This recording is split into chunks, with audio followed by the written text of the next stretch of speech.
All right, so imagine this.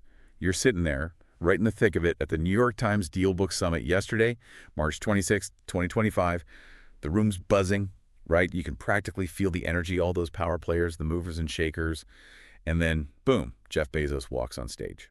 Now, I don't know about you, but my brain instantly goes to like, what's the next big thing in tech? What's Amazon cooking up? Right. Some kind of groundbreaking announcement, maybe even a sneak peek at, like, his next space venture. But no, he throws a real curveball. He starts talking about Donald Trump's second term. Yeah, the one that kicked off back in January. Exactly. And here's the kicker.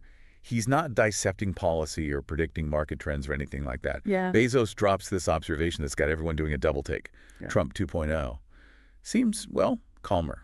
More settled than the first time around. And that's the thing that really grabs your attention, right? Because anyone who lived through those first 4 years, 2017, 2021, knows it was, well, let's just say things were pretty dynamic. So to hear Bezos, of all people, talking about a more chill, calmer Trump, it's a real head-scratcher. You've got to remember the backstory here. We're talking about Jeff Bezos. The guy's a titan. Tech, media, you name it. Owner of the Washington Post, no less. And then there's Donald Trump, a president who, let's be honest, never shied away from a good Twitter battle, especially when it came to Bezos and the Post. Frenemies? I don't know. They were straight-up sparring partners for a while there. Oh, yeah. There were times that it felt like an all-out brawl. So for Bezos to come out and say Trump's looking more zen these days, it's like, hold on, what's going on here? What's changed? And that's exactly what we're diving into today.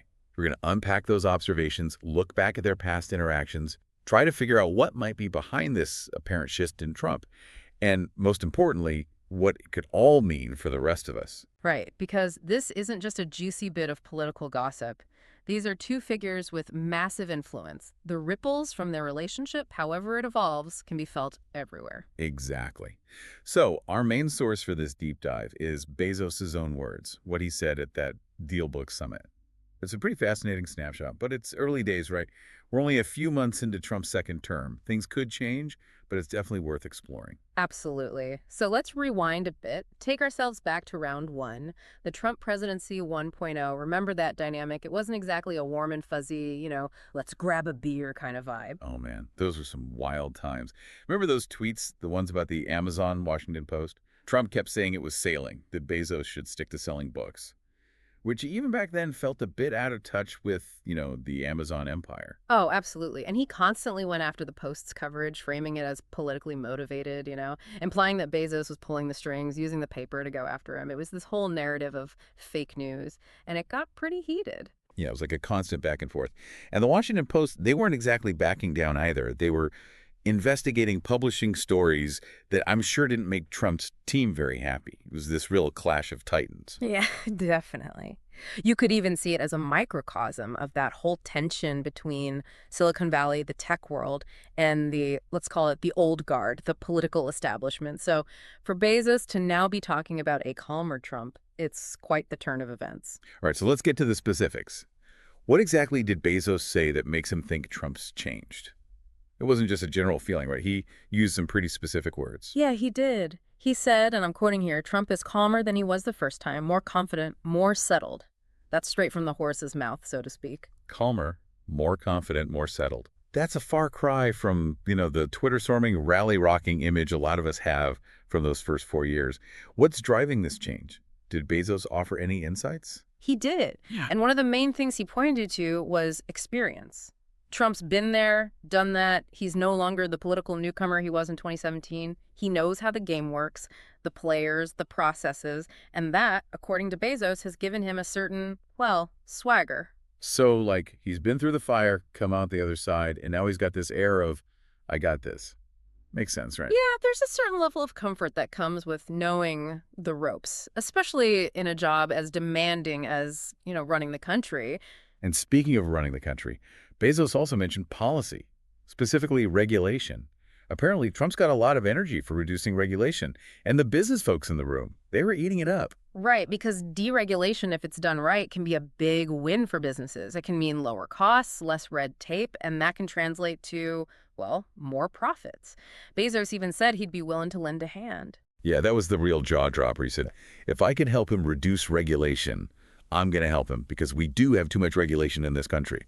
Hold up. Bezos offering to help Trump. This is the same guy who was on the receiving end of all those presidential tweets. What do you make of that? It's fascinating, isn't it? It seems like on this specific issue, their interests might be aligning. Bezos, as a business leader, obviously sees the benefits of a less regulated environment and offering to help Trump. It could be a strategic move, a way to exert some influence, shape the policies that affect his businesses. So maybe this calmer Trump is also a more collaborative Trump, one who's willing to sit down with industry leaders, hear them out, and actually work together, not just, fire off tweets from the Oval Office. Bezos seemed to suggest that was happening. Yeah, he mentioned the administration actively engaging with business leaders, having these discussions about big economic and tech issues. He called it a constructive approach. And that's a pretty significant shift from the first term, where the relationship with tech in particular often felt more like, well, an arm wrestling match. So it sounds like there might be some common ground emerging here. Fewer regulations, a more business-friendly environment. That's good for Bezos, and it could also be good for Trump politically, a strong economy. That always plays well with voters. And maybe, just maybe, this leads to some less critical coverage from the Washington Post.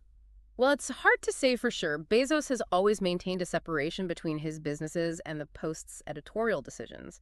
But a less hostile relationship with Trump, it could definitely impact the overall tone, maybe take some of the edge off. It's pretty wild to think about. This is the guy who called it the Amazon Washington Post. And now they might be on a path to, at least some level of cooperation. It's a reminder that in politics, and especially at those highest levels of power, things are rarely static. Alliances shift, priorities change. It's all about navigating those dynamics, finding those moments where interests align, even if it's with someone you've, publicly sparred with in the past. Okay, so big picture time. Yeah. Why should you, the listener, care about all of this? What's the takeaway from a billionaire's take on a president's temperament? Here's the thing. The relationship between these two guys, it's not just some inside baseball political drama. It has real-world consequences. If they're finding a way to work together, even if it's just on specific issues, it can impact the economy, regulations, the pace of technological innovation, things that affect us all every day.